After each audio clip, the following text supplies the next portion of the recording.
Hello out there. This is the Black Table. I'm your host. My name is Teddy. This is where issues will be discussed and solutions also provided. So stay, stick, don't stray.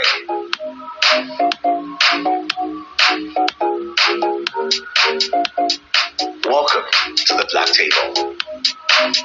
He was there, but not as much as the That's what I'm saying now. So when you're comparing the ratio, yeah. So if the first one was 80%, What's wrong with you? this one is what? What's wrong with you? I want to know. What's doing? We are talking. I'm not asking you the question. No. Let's say the first time was 110%. No, it's 100%. It's only Okay. more than 100%. Oh yeah, let's say 100%. Okay. So maybe this one is like 70. Okay. You get, so look at, there's still a drop. Yes, a 30% drop. There's still that 10%. You want to tell me that you were as excited as the first time? Are you asking me? Yes. You asking me the question? I'm asking you to answer. Let me answer it one by one. Oh yeah, answer. The first time, compare your enthusiasm in the wedding. For me, I think the first one, the enthusiasm was 100%. This second time, the enthusiasm is 100%. I'm telling you. Enthusiasm for me never dropped. Go sit down. Your wahala is too much. Long story short, there's no wahala. There's much wahala. Can you imagine? That's what she's saying is wahala. Can you imagine? Yes, it is. I'm making her a better woman. Because me, all I want to do is live a soft life. Yeah. Baby girl kind of. Yeah, baby girl lifestyle. But this is my husband. No, You want to live a soft a baby girl life with a baby boy.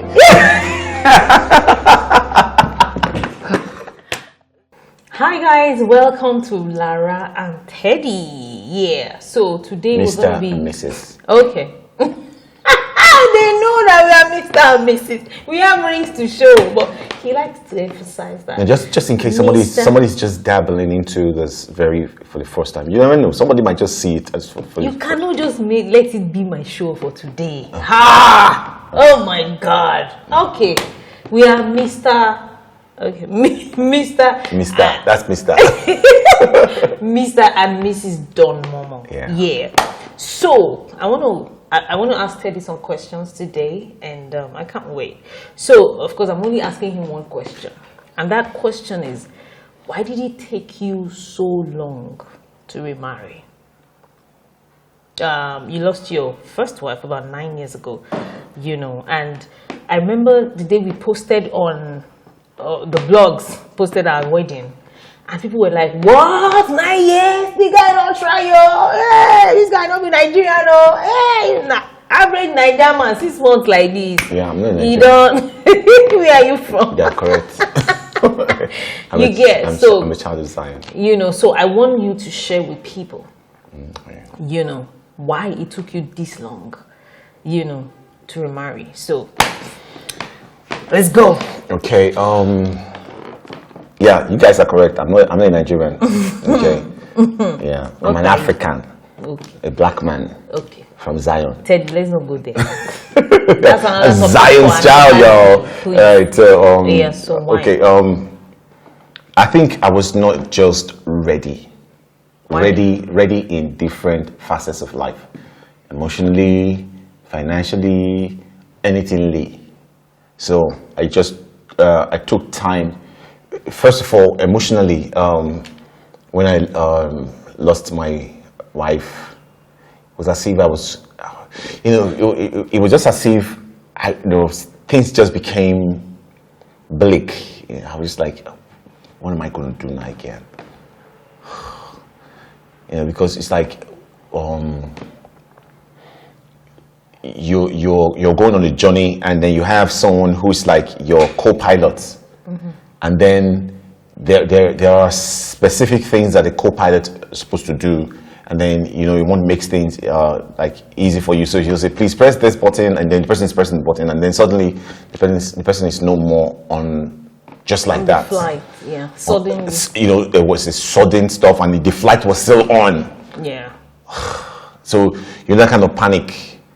So just say, what happened? When if it's Hollywood movie or any Nigerian movie, they'll just show blackout. They'll not show the person maybe in the hospital. Yeah. So that was what happened. So I was in the hospital for a very long time. Yeah. Yes. But you know, it's funny. I wanted to laugh, but I realized that that's a perfect description. Yeah, that's it. Because it's like the flight crashed. Yes. Because the co-pilot died. You know, and then you crashed and you were emotionally in the hospital for a very long time. Yeah, you should know me now.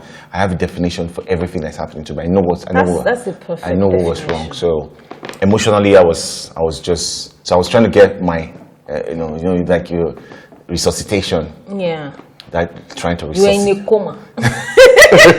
Yeah. For about 9 years. Yeah. So no, not 9 years. You know, after getting off coma, you want to learn how to live again, Yeah. So that was just all the process. So, after the crash, everything just went on. So I had to get myself back to life, and then start living the world again. And I start seeing the world again. I now start realizing that. So I'm now single again. Do you understand? Wait. I'm this kind of person. When I'm married, I'm like, hey, this is forever. And then you are still alive, and you're like, I thought I've passed this level. So you're back. It's like you're back to. It's like you're running, and you thought you wanted to get to the finish line, and suddenly you are seeing yourself back on it, and you will still you must still run to the other side again, because that's what life has, actually giving you. So it's like, because you have to. It's like you have to keep running. If you don't run, then you just want to then you're not living. Yeah. So thank you for sharing that. I'm sorry for cutting you short. Thank you for sharing that. But why is it easy for other people to move on easily? Why was it difficult for you to move on? I'm not those people. I'm me. I know, but like the average Nigerian man, don't say you're not Nigerian. So the average Nigerian man will be like, my wife died, yes, I'm in pain, yes, I'm in mourning, but maybe 2 years after, 3 years after, they just be like, okay, let me just pick up my pieces and move on. Why was that such a hard task for you? That depends on the crash. Okay. If you're running and then you fall and then you had just more bruise, they'll put. Do you understand that? So it now depends on the crash. It now depends on the level of the crash, and the level of the crash has to do with the level of how you love. I was going to say that. Yeah. So you're saying now that the reason for your emotional breakdown was because of the high level of love. Yeah, because this is somebody like, it's like you gave somebody your heart, one part of your heart, or you gave the person your heart, and then the person took your heart away. Wow. And then you're like, where is my heart? Where is my heart? And then no question, and then you are still alive. So you just like, you pray to God, please, God, please help me. So that was what happened. To get my heart back, and then now to start living the real world again, now start facing the reality that you're now alone. You're not alone, and then you have to start loving again. So getting the heart back again with, trying to now love somebody again. It was just long. Yeah. So you were saying it's long. For me, it was just like it's now that I'm knowing that. So it's even 9 years. Yeah. For me, it was just like I'm living every day, and so there was no time. Mom was just that I was just living, so I didn't know. It was just like time stopped, and then suddenly when I realized it was already 9 years. Yeah, but you could have known, because I get how you feel on the inside, but there were people trying to hurry you up, telling you, like, your family, your siblings, your friends, that guy, we know, say this thing don't happen now, we know, but you got to move again, you got to start again, you get. So how was all of that for you? It was kind of disturbing that, you guys don't understand, it's something you don't pray for somebody to actually experience, and then there's certain things that I used to say to somebody, like, when my daddy died, my mom too just crashed, and I used to tell you that I wanted to actually, I'm telling you, I wanted to actually hook my mom up, because my mom was so beautiful, so young, and so like, it was. I mean, she's finer than even some sweet 16, some young girls. And I was like, Mom, and then she was just like, I was looking, I said, Mom, look at you. There was actually a lady I was going out with, and she saw my mom, and she was looking at my mom, was like, this was long before you got married. Yeah, this was long before I got married. So, she was like, look at your mom. your mom even fresh past me. I'm telling you. So I was like, but tracksuit my mom, and they're like, but there's a difference between how somebody looks physically and how somebody looks emotionally. Yeah. She was looking beautiful physically, but emotionally she was gone, and eventually that was what took her away. Yeah. So I didn't understand that, because I was like, Mom, but I now faced it. So I now, like, there was a particular time I now said, oh my God. So when my brothers and my family were now saying, do this, I was like, oh my God. So this was what mommy actually faced. But thank goodness. While you were also worrying. Yes. So that's it. Wow. But there must have been some girls then. You get, say, Teddiizzle is now an eligible bachelor, fine boy, You know what I'm saying? Guess like you too. What was doing you? You said you only. I was in a war. What was doing you? When did I know you? Okay. We just got to know about 3 years ago, but I'm talking about like 5, 6, 7 years ago. There must have been ladies who must have heard, or what happened, because you were popular, your wife was popular. You get, so they must have want to take advantage at the time. Yeah. The truth of the matter is that there's a difference between emotions and physical. Yeah, physically I might be looking like, oh, this guy, and then definitely I want to interact with people. But in the process of interacting with people, do not say, this guy, won't get emotions already. And that was what a lot of people were saying. So they come close, oh, this guy is attractive. But when they now found out with the way I would behave, how were you behaving? They would say, because I was trying to, like, there are certain things that the people would do, and you were very irritable. Yeah. Did you get irritated easily, or you were not just? Is it because they were? I wasn't feeling anything. That's what I wanted to say. So there was no feeling. Like, is it because they were misbehaving, or you didn't even have feeling at all? There was no feeling. Yeah. There was no feeling, and so since there was no feeling, it was like, okay, checking, just like, let me just walk past. Yeah. So that was how they were just walk past, until somebody came to resuscitate this guy. Hey, Rache, we give it up for. For Lily Guru, I wanna resuscitate. Give me some real CPR. And I woke up, I said, where am I? I'm coming now. This is actually so funny, but do you know it's so true? Because we also went through that experience of Teddy not having feeling for a long time. I'm telling you, like, how did I even survive? Guys, you don't want to know. My eyes see pepe. So, but at what point did you decide or realize that, hey, this girl may be good for me? Something is that I'm a human being now, and I have emotions. You see. I thought you said you don't have emotion, you have crash. The something is, there's somebody that has emotion that was taken away. So when the person comes back to life, what happens is when you say resuscitation. So resuscitation is the process of getting back everything that you've lost. Do you understand now? That's it now. But what more with? So I was resuscitated wholesomely. How? Through someone care. See, that's why those who are nurses and those who are in the medical world, you people don't know what you guys are actually doing. I'm telling you. You guys are doing a great job. When somebody's gone, the same thing with therapists. Therapists, they are also doing a great job. And of course, you don't know. You didn't do therapy of me, but your life itself is therapy. So, because I didn't ask, you didn't even allow me be your therapist. He was so stubborn. He was too proud. Like, no, cool, I'm okay. Yeah, I'm okay. Who are you that we want to now start knowing some intimate things about myself? Yes. Because you wanted to work on some things, so she'll be asking some intimate question. I'm like, who is this? Who is this? So what did who is this fine short girl? So what did I do? How did I break you? Did I break you? I won't say you break me. You mold me. Wait, you know what I mean? Like, how did I penetrate, or what made you? I think it was God. Seriously, it's God. Just feeling. There's just this thing inside of you. I just feel that, and then we also. I think consistency. Of what? Of your care. You know, you were never tired of showing love, of caring. Why some like, oh, beg you, waiting day.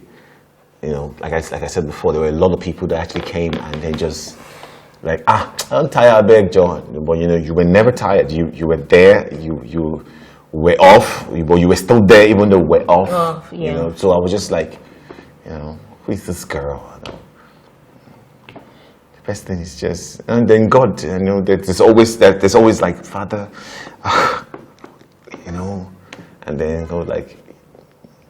Waiting for Sokoto, wait they find for Sokoto, they for your Sokoto. Yeah, because it took you a while, Teddy. Apart from emotionally, now let's come down to reality. Yeah, the emotion like took a lot of your heart and time, but there were other things apart from emotion, apart from what had happened.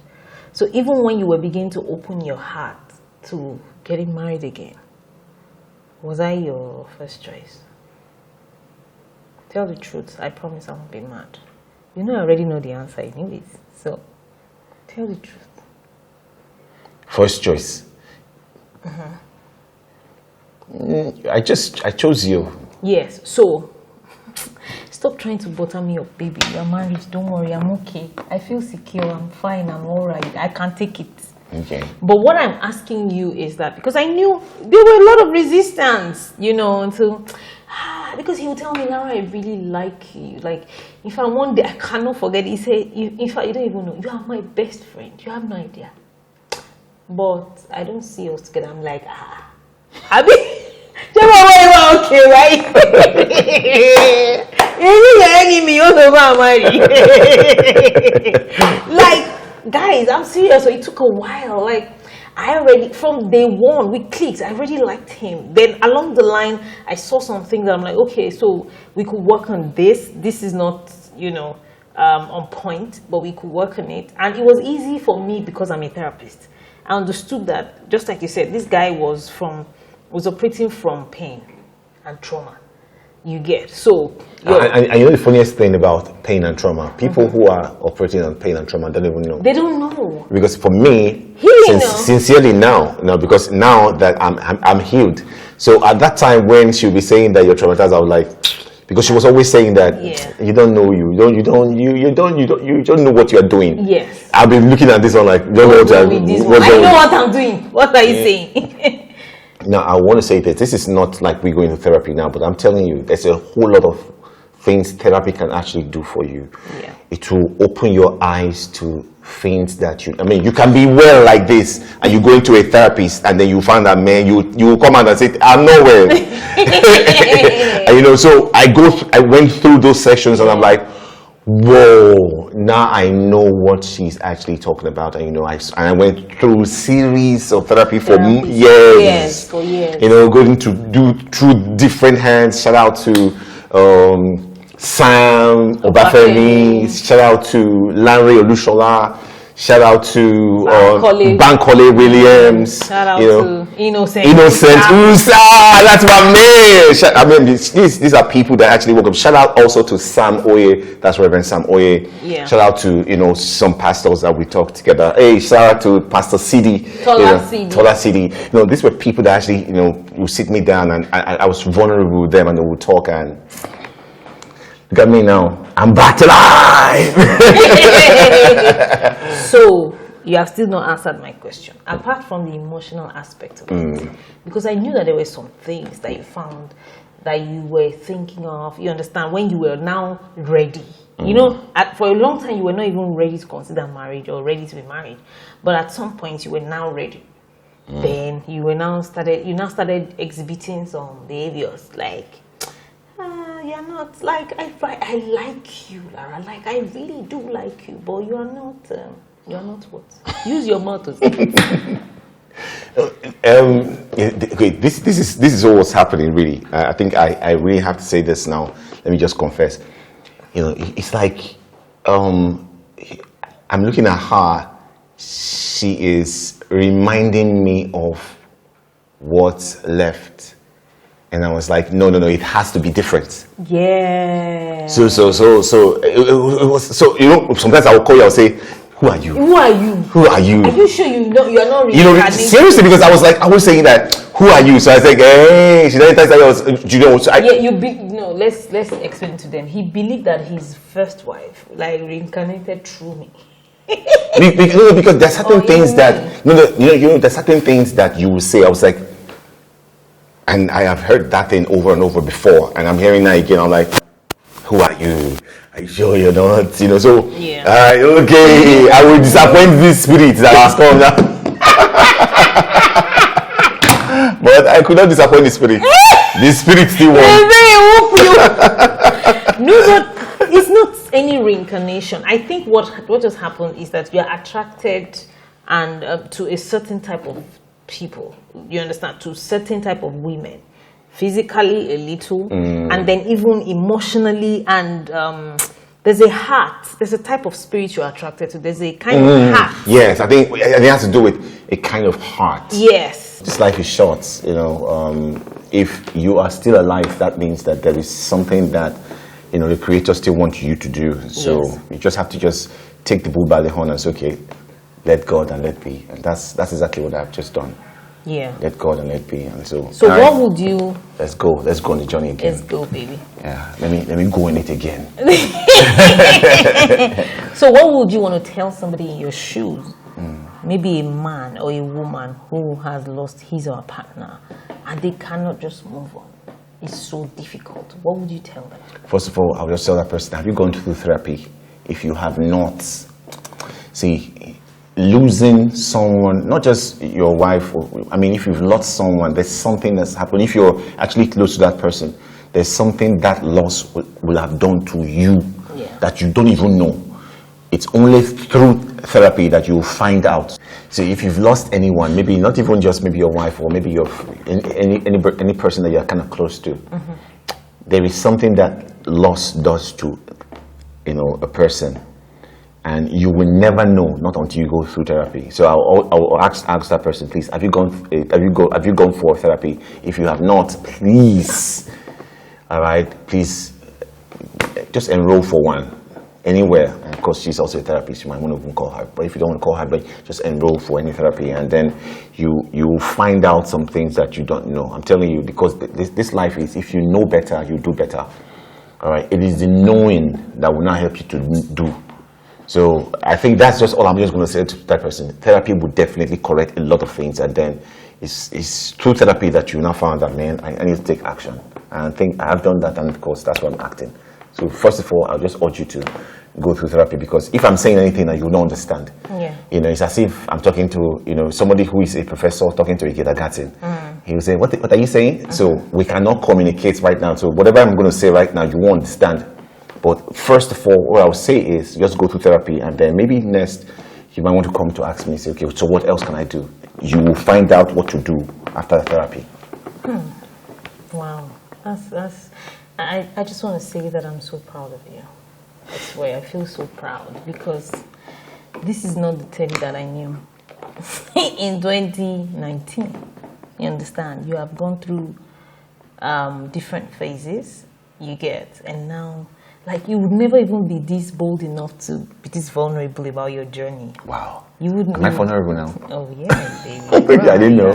You're airing it all. Wow. You get. So I think I'm so proud of you. I'm so proud of how willing you became. Because even though we're telling you to go to therapy, if you're not willing, if you're not vulnerable, nothing is going to happen. The therapist is not a magician. The thing is, that willingness to say, I want to go for therapy, it's a step. Because there's so many people like, hey, what is therapy, I beg? But you will be shocked that when you are taking that step, it's like, okay, I'm going to the den. So this is like, okay, whatever it is that they want. And I'm saying this right now. Once you've decided that you want to go for therapy, don't sabotage whatever it is that you're going for. Yeah. Because you know what? Yes, you have too much money to want to waste. Please, whatever it is that you're asked to do is for your good. Just be open, be willing to just do it. Because at the end of it, you're the one that will be better off. Yes, that's good. So, thank you, baby. Thank you so much for doing this. Thank you. You know, so guys, do you have any more questions for us? subscribe first, comment, like, share, and then we'll be back with another episode. See ya. Bye for now.